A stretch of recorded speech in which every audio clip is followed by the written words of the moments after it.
अस्सलामुअलैकुम नाजरीन, यह है उर्दू पॉइंट और मैं हूं आपकी मेज़बान महा रशीद। टेक्नोलॉजी की दुनिया से खबरें लेकर हाजिर हैं हम आपकी खदमत में। सबसे पहले हम आपको बताएंगे कि प्ले स्टोर की इंतजामिया ने सऊदी खवातीन को मॉनिटर करने वाली ऐप को प्ले स्टोर से हटाने का मुतालबा रद्द कर दिया।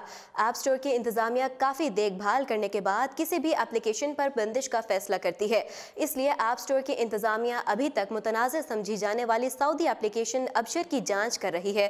ताहम गूगल ने इस हवाले से अपना फैसला सुनाते हुए इस एप्लीकेशन को प्ले स्टोर से हटाने से इनकार कर दिया।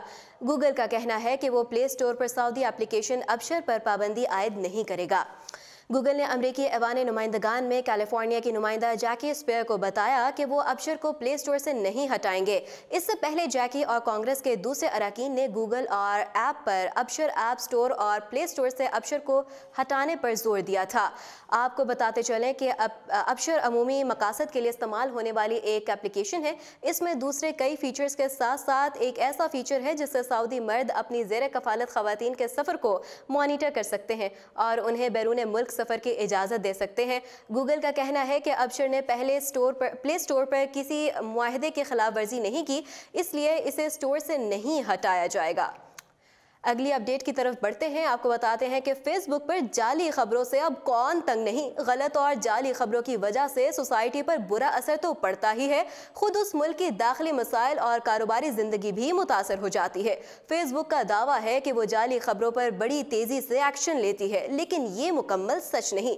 अगरचे फेसबुक जाली खबरों की रोकथाम के लिए काफ़ी कोशिशें कर रहा है, लेकिन लगता है कि फेसबुक की ये कोशिशें सिर्फ मखसूस ममालिक के लिए ही हैं। कुछ यूरोपीय ममालिक और अमेरिका में जाली खबरों के मामले में फेसबुक फौरी इक़दामात करता है, लेकिन दूसरे मुल्कों में जाली खबरों का मामला हल करने में फेसबुक को कई साल लग जाते हैं।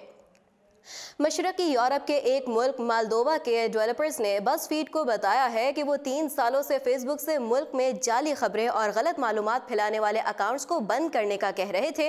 फेसबुक ने अब हाल ही में उन अकाउंट्स को बंद किया।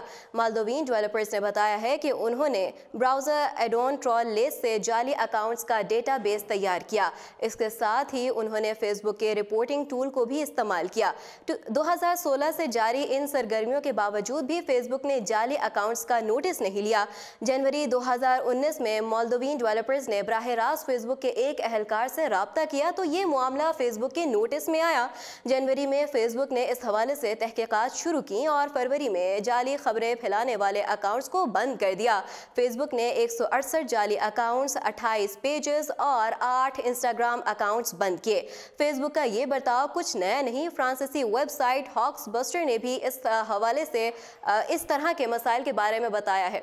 इस वेबसाइट की इंतजामिया के मुताबिक फेसबुक का रिपोर्टिंग टूल इतना ज़्यादा मुअस्सर नहीं है जितना उसे समझा जाता है।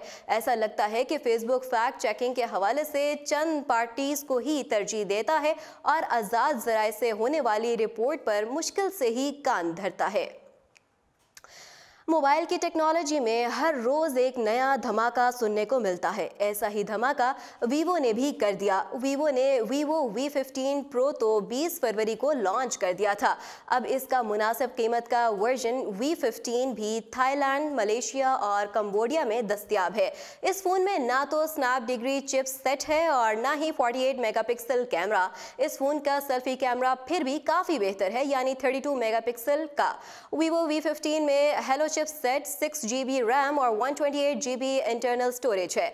इंटरनल स्टोरेज को माइक्रो SD स्लॉट से 256 GB तक बढ़ाया जा सकता है। इस फोन में 48 मेगापिक्सल की बजाय रेगुलर 12 मेगापिक्सल का कैमरा है। इसका बाकी हार्डवेयर 15 प्रो जैसा ही है, यानी इसमें 8 मेगापिक्सल का सेकेंडरी रेयर कैमरा और 5 मेगापिक्सल डेप्थ सेंसर है।